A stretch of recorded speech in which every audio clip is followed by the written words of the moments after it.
We're going to read from the Bible, from the book of Daniel, chapter 10, verses 1 to 21. The word of the Lord.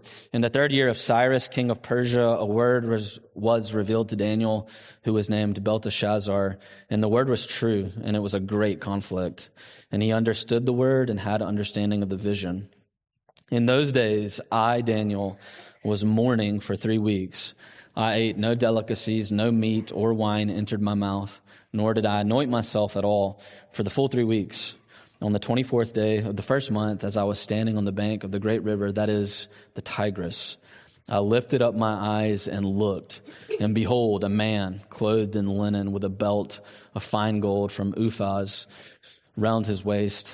His body was like beryl, his face like the appearance of lightning, his eyes like flaming torches, his arms and legs like the gleam of burnished bronze, and the sound of his words like the sound of a multitude. And I, Daniel, alone saw the vision, for the men who were with me did not see the vision. But a great trembling fell upon them, and they fled to hide themselves. So I was left alone, and I saw this great vision, and no strength was left in me. My radiant appearance was fearfully changed, and I retained no strength. Then I heard the sound of his words, and as I heard the sound of his words, I fell on my face in deep sleep with my face to the ground. And behold, a hand touched me and set me trembling on my hands and knees. And he said to me, "O Daniel, man greatly loved, understand the words that I speak to you and stand upright, for now I have been sent to you." And when he had spoken this word to me, I stood up trembling. Then he said to me, "Fear not, Daniel, for from the first day that you set your heart to understand and humbled yourself before God, your words have been heard, and I have come because of your words. The prince of the kingdom of Persia withstood me 21 days, but Michael, one of the chief princes, came to help me, for I was left there with the kings of Persia, and came to make you understand what is to happen to your people in the latter days. For the vision is for days yet to come." When he had spoken to me according to these words, I turned my face towards the ground and was mute. And behold, one in the likeness of the children of man touched my lips. Then I opened my mouth and spoke. And I said to him who stood before me, "O my Lord, by reason of the vision, pains have come upon me, and I retain no strength. How can my Lord's servant talk with my Lord? For now no strength remains in me, and no breath is left in me." Again, one having the appearance of a man touched me and strengthened me, and he said, "O man greatly loved, fear not, peace be with you. Be strong and of good courage." And as he spoke to me, I was strengthened, and said, "Let my Lord speak, for you have strengthened me." Then he said, "Do you not know that I have come to you? Do you know why I have come to you? But now I will return to fight against the prince of Persia, and when I go out, behold, the prince of Greece will come. But I will tell you what is inscribed in the book of truth. There is none who contends by my side against these except Michael, your prince." This is God's holy word. We'll take 2 weeks to finish our series on Daniel from last semester, and then we'll start a new series on the book of James for the coming semester. And so we need a refresher review, or maybe you've not been here at all for Daniel. So what happened in the book of Daniel is that the king of Babylon, King Nebuchadnezzar, went to Jerusalem in 605 BC, and he conquered Jerusalem, and he sought to destroy the people of God, their religion, their way of life, their culture.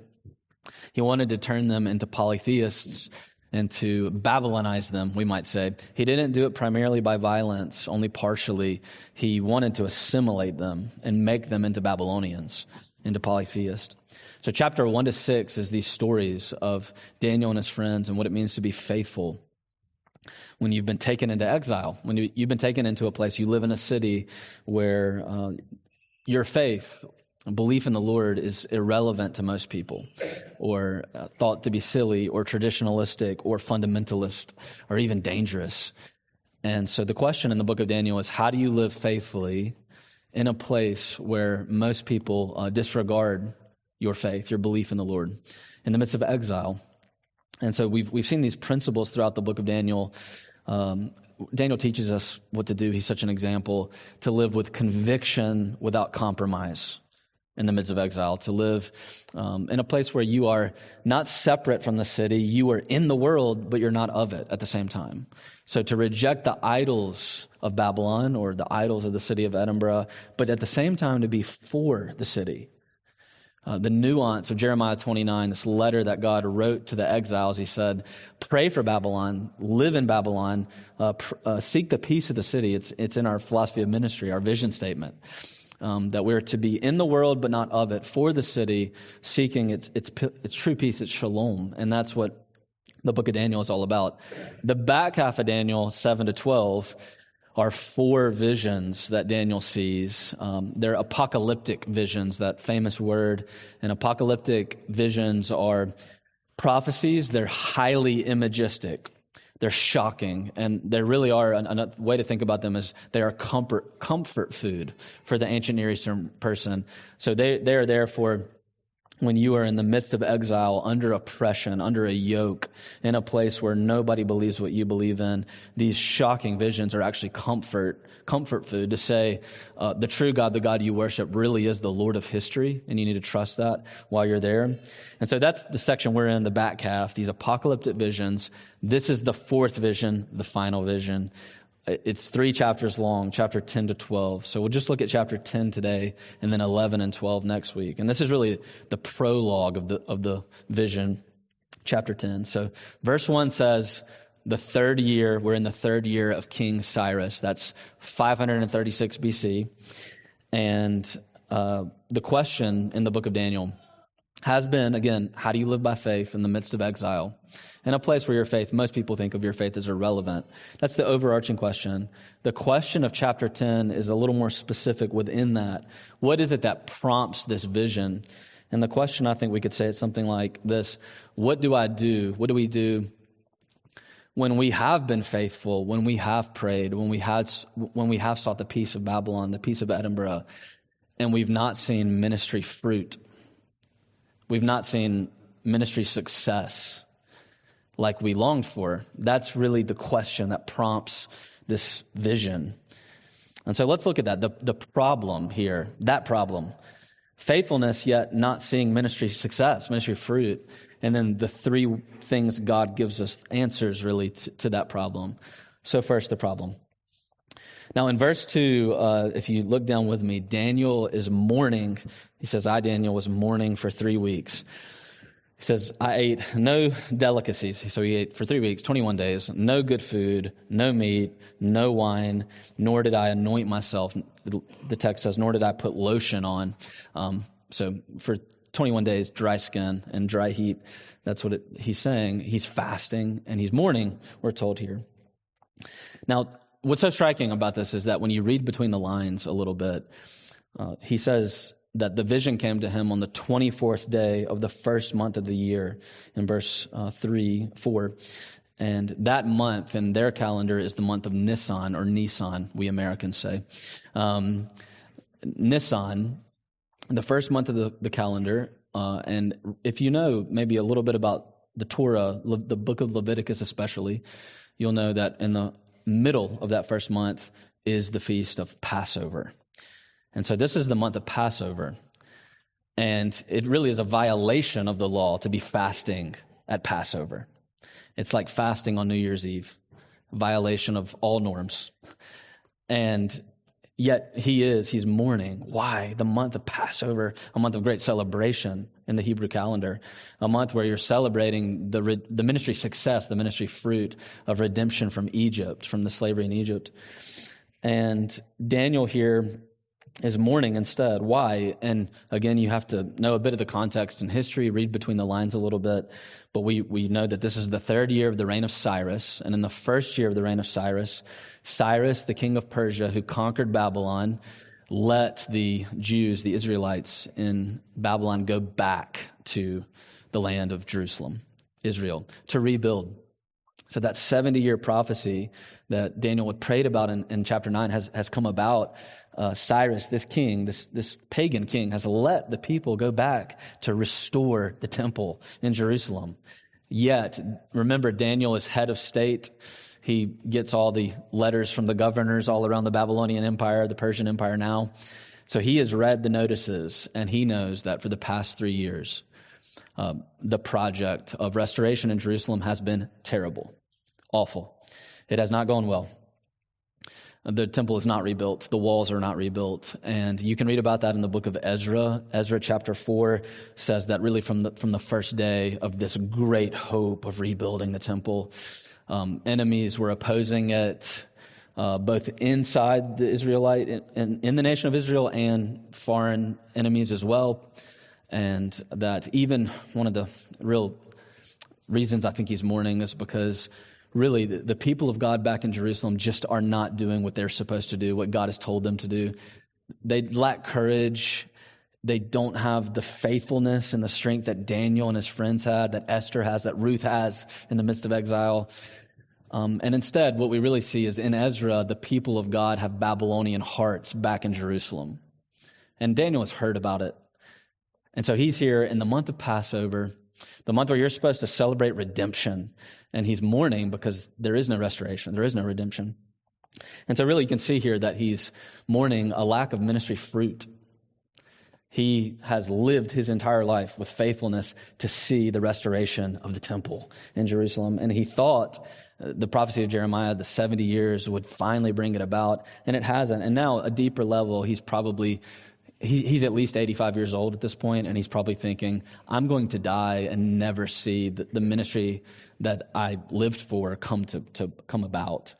And he's weak, he's confused, he's exhausted. Did God's promises fail in all this? Now, what about us? I think that we can see where he is, believer in the room.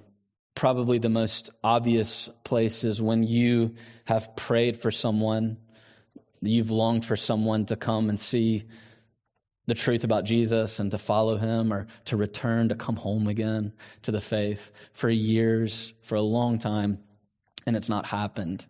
And maybe even beyond an individual, you've prayed for a movement of the gospel. That's in our philosophy of ministry as well. A movement of the gospel in a community, in the city, in the nation. You've prayed for revival, and it's not come. And you're saying you're thinking the same things, a state of mourning and grief over that. Secondly, three answers God gives to this problem: a lack of ministry fruit in the midst of faithfulness, in the midst of prayer, in the midst of longing for it. Number one, the first is through Daniel's example. So part of the reason Daniel's mourning is he's provoked by the people of God not doing what the people of God are supposed to be doing back in Jerusalem. And we have the same experiences where we look in our lives out and we see the people of God, churches, whole denominations not doing what they're supposed to be doing, not doing what God has called them to do. And of course, we not only see it in local churches and denominations, but we can look back and say, hey, I see it in my own life as well, that there are seasons where I look up and realize I'm not doing what God has called me to do in life. And so this could be hypocrisy, passivity, sitting on hands, burying our ministry treasures, as the New Testament puts it, succumbing to fear, not having ministry boldness and courage, changing core doctrines more substantially, disregarding the truth of the Bible more substantially, not caring for one another pastorally, secret sins that are blocking the successes of ministry, ignoring the ethics of the Bible in huge ways, and the list could go on and on, right? So what do you do when you see hypocrisy, let's say hypocrisy, and so many other things in the lives of churches, denominations, even in our own lives? We see it in our hearts personally as well. And a lot of the answers today is some of us generically, we will maybe deconstruct. We'll say, well, there must be a different version of the faith that I need. That was the fundamentalism. I need something more progressive than this. Or we'll respond with anger and bitterness. Or might respond with passivity, just continuing to kind of just not care and be okay with that. How does Daniel, the first answer we get here, what do you do with a lack of ministry success, especially when it's because God's people aren't doing what God has called them to do? The first thing we see is Daniel, he doesn't deconstruct. He grieves to God with lengthy, extended seasons of prayer.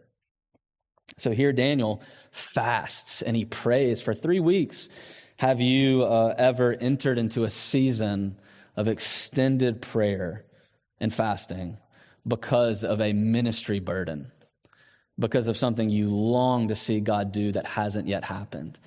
And boy, can we say in 2026, I want to fast and pray because of a ministry burden, because of fruit that I haven't yet seen, that I long for God to do. And in verse 12, this messenger, we'll come back to the messenger in a moment, comes to Daniel and says, from the first day that you set your heart to understand, to pray, through prayer, you humbled yourself, your words have been heard. So for 3 weeks, he thinks, I'm not being heard, nothing's happening. But this messenger comes and says, from the very first moment you started fasting and praying for this ministry burden you have, this person, this people group, this hope of redemption that's yet unseen, you have been heard. Your prayers have been heard the entire time. And notice how Daniel comes. He's the way the messenger speaks. It's saying Daniel knew he did not understand. He said, Lord, I don't understand why the temple's not being rebuilt. He didn't understand. So he humbled himself with a season of prayer and fasting. He didn't turn bitter. He didn't turn silent. He wasn't passive. He didn't deconstruct. Do you pray your griefs to God for seasons because of unresolved hopes, not yet seen redemptions in people's lives that you long for revival that hasn't yet come, for ministry that you want to see this year that you don't yet see? That is the ministry.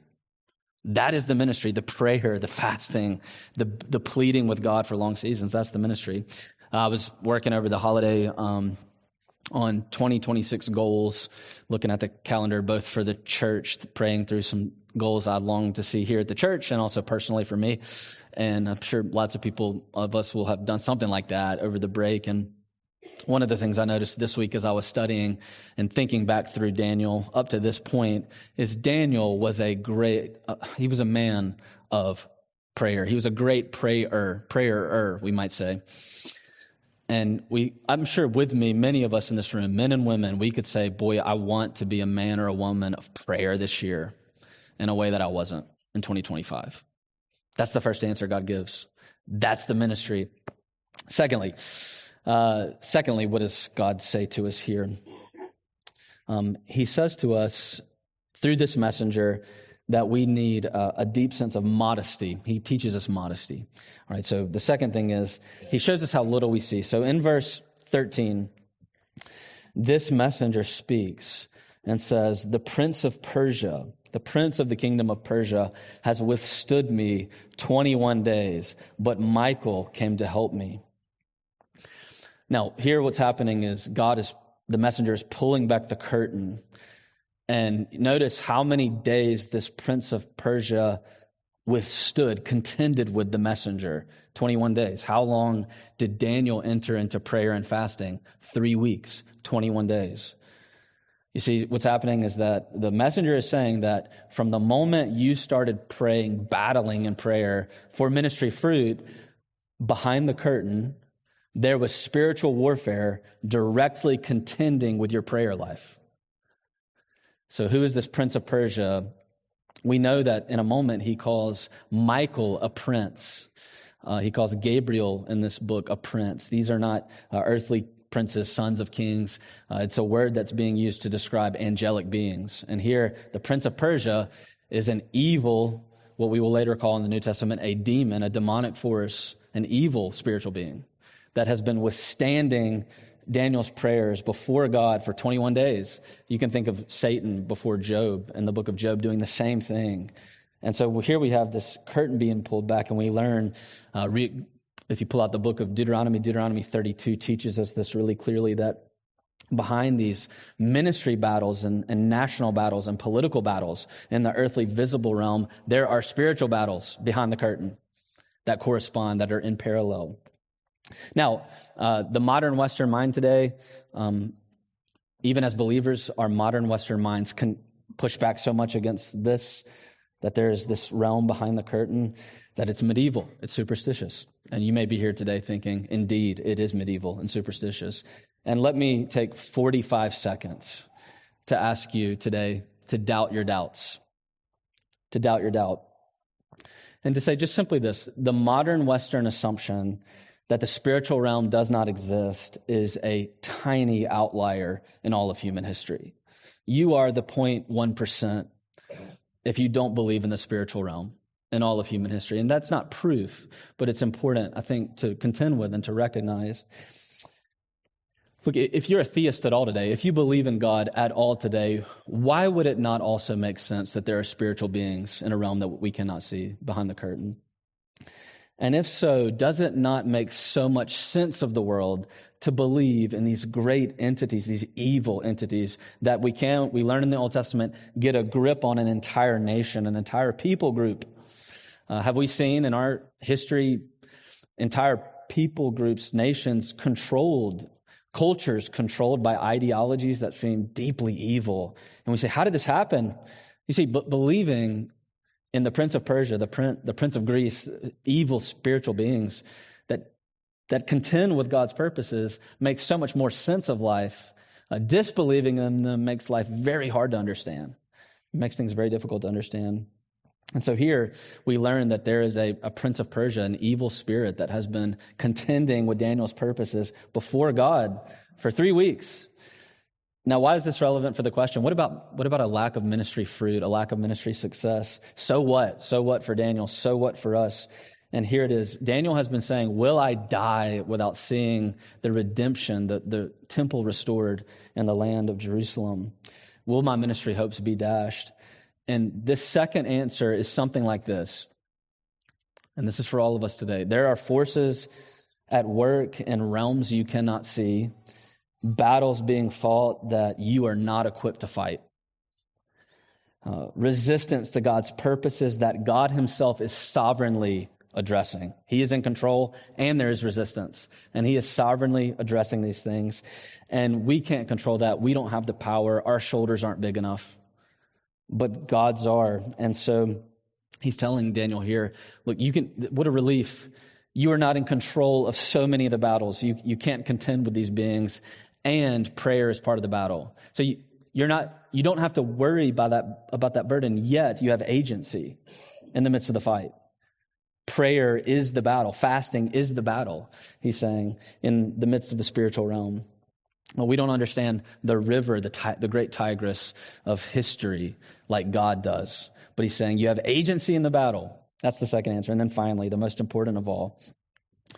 The most important answer of all as we finish. What does God give us when we are experiencing the grief of a lack of ministry fruit in a city where we have tried to be faithful? A better way to ask that question: who does God give us when we are experiencing a lack of ministry fruit? And the answer comes to us finally in the question, who is this messenger? Who is this one that appears at the bank of the Tigris River and shows up to Daniel? Now, just for a moment, if you have a Bible especially, look with me at verse 5 and 6, and we'll slow down for just a second and try to imagine what Daniel sees. He says, I lifted up my eyes and I looked, and behold, a man. He sees a man, clothed in linen. That's the clothing of a priest, with a belt of gold, a sash of gold. That's what a priest would wear. And his body was like beryl. Beryl is a beautiful gemstone that can come in lots of different colors. So he's beautiful. He shines. He has an effulgence, a radiance about him. And his face is like lightning, and his eyes are like flaming torches. His arms, burnished bronze. There's a purity to burnished bronze. There's a purity to the appearance of this man. And the sound of his word is like a raging ocean, a sound of a multitude. And we have this moment where Daniel sees a man who appears to be divine. And Daniel, we see, is so rattled, he falls down on his knees. He's shaking. He's trembling in the midst of being in the presence of this one. Who is this? Some commentators will say this is an angel who's appearing in this great effulgence, this great radiance. I don't think so, because I think that I know that when you come to the New Testament, the book of Revelation, and you open up Revelation 1, John's revelation, John uses the same language, the very descriptions of Daniel 10 to describe who? The eschatological Jesus, the Son of God, incarnate. Revelation 1, what does John say of him in Revelation 1? He says, one like a son of man, wearing a robe with a golden belt, eyes like fire, feet like burnished bronze, voice like the roaring of many waters. It's the same person. This is a vision, a condescension of the pre-incarnate Son of God himself, the one who would become Jesus Christ by taking on flesh in the incarnation, the Christ. It's the Son. It's the personal. What does Daniel need most in the midst of a moment where he is deeply grieving a lack of ministry fruit? He needs the personal presence of the Son of God. He needs to see the Lord of glory, and he needs to be shaken up by the Lord of glory in his life. And you see what happens when you encounter the Lord of glory by faith or by sight. You know, there are men there in verse 7 with Daniel who don't see the Lord of glory. They don't have the curtain pulled back for them, yet they still tremble. They by faith know he is there. And you in your life can by faith see the Lord of glory and all his glory. And what happens? Let me finish by giving you two things that happen to you when that takes place that really, I think, can help us with this problem of a lack of ministry fruit and success and the grief it brings. Number one, when you meet the real God, it is like dropping a giant rock into still water, and the water quakes. You know, it doesn't come without a big effect. And that's what happens when you encounter the glory of the real God. There's a quake that takes place in your life. You can't come out of that unchanged. So the word for glory here means weighty, heavy, substantive. It's reality. It's not illusory. It's the most real thing, is a way of thinking about it. And when his glory drops in like a rock in still water, there's a quake that happens in your soul and your life. And one way to say it is that everything else that you were worried about, everything you've been worried about gets displaced. You know, when you encounter the real God, the Lord of glory, all the worries in your life get displaced. Your priorities shift. Your agenda changes. What was peripheral to you becomes central. He changes you entirely in this moment. And you can see that in the way that Daniel falls down on his knees and he's trembling and he's shaking in this. It says that he is undone. He's undone. He's deeply afraid. Because when you're in the presence of true glory, what happens? You realize how small you are and how insubstantial you are next to his substance, and how much of a sinner you are next to his glory, next to his purity, how epistemically modest, how much you don't know, how much you don't know that you don't know, next to his glory. And so when you see God's glory, and you can, by faith, when you see it, it reorders your entire life. And that, in the midst of grief and struggle over good desire in our lives, over ministry successes that we haven't seen, we need an experience of the glory of God. Let me ask you, have you had an experience of being in the presence of God's glory? You know you have if it's caused you to tremble. But then secondly, at the same time, finally, the Lord of glory, who makes Daniel tremble, who makes him mute, he can't even speak. He has to touch his lips because his lips are unclean, like Isaiah in Isaiah 6. The Lord of glory turns to him and speaks in the language of the Lord of love. Verse 11, verse 19, not once but twice, he says to Daniel's shaking, he's trembling, he's on his hands and knees, and he touches him on the shoulder and says, "You are greatly loved." Oh boy. This looks so much like the paradox of the gospel. And in the paradox of the gospel, the Lord of glory is simultaneously the God of the gospel. And in the paradox of the gospel, the heart of the Christian gospel, the closer you get to God's holiness, the more you quiver, shake, tremble, the more you see your sin, your smallness, your insignificance. And yet, the more you see your sin, the more you see your smallness, the more you see that he is the Lord of love, who wants to put his hand on your shoulder and say, son, daughter, you are greatly loved. What did Daniel need in the midst of his grief? You're carrying burdens today. What burdens do you bring today? Maybe it's a lack of ministry fruit, 1,000 other things. You need the personal presence of the Son of God. You need a vision of his glory and to hear you are greatly loved. The Lord of glory, the Lord of love, you see? Boy, this looks so much like the gospel. In the New Testament, Matthew 17, Jesus Christ, not the one who appears like a man, but is a man, was a man, became a man. He goes up the Mount of Transfiguration, and before James and John and Peter, he unveils his glory for a moment. He looks like this. He emits light. He doesn't receive it. He emits it. They got on their hands and knees. They shook. And then he came back down the mountain, and the text tells us that they said, it was only Jesus. The Lord of glory we saw, but yet it's Jesus. See, they saw the Lord of glory unveiled for a moment, veiled in flesh, the Godhead. See? Hail the incarnate deity. And then he came down the mountain and they said, it's Jesus. And he said, now it's my time to suffer. The Lord of glory became the Lord of love. What is it that Daniel was really praying for? Daniel was praying for a redemption he never saw. He was mourning over ministry fruit, success that he never saw. What was it? The rebuilding of the temple? No, more. The true temple, the cross. The Lord of glory become the Lord of love. And it's at the cross where Jesus Christ has the power by his love to put his hand on your shoulder and say, you are greatly loved. Your burdens you're carrying today, you are greatly loved. That is what you need more than anything else in the midst of unresolved redemptions, unmet hopes.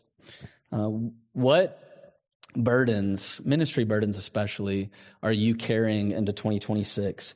Keep praying, fast, grieve for them, keep longing, keep going to God, battling spiritual warfare, Ephesians 6 for them.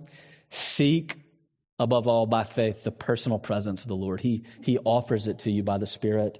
And look at him. Look for every wound, every grief, every sorrow.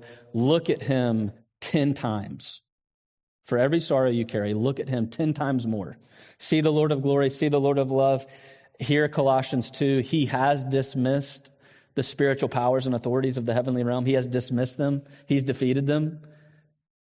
You are greatly loved. Hear the word of the Lord. You are greatly loved.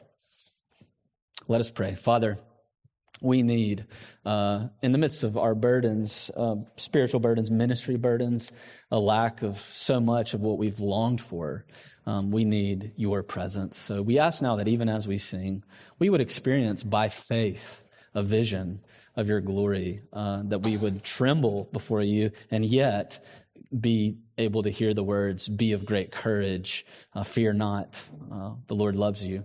So we want that so much today. We ask for it, Lord. Come now by your Spirit and speak to us as we sing. We pray this in Jesus' name. Amen.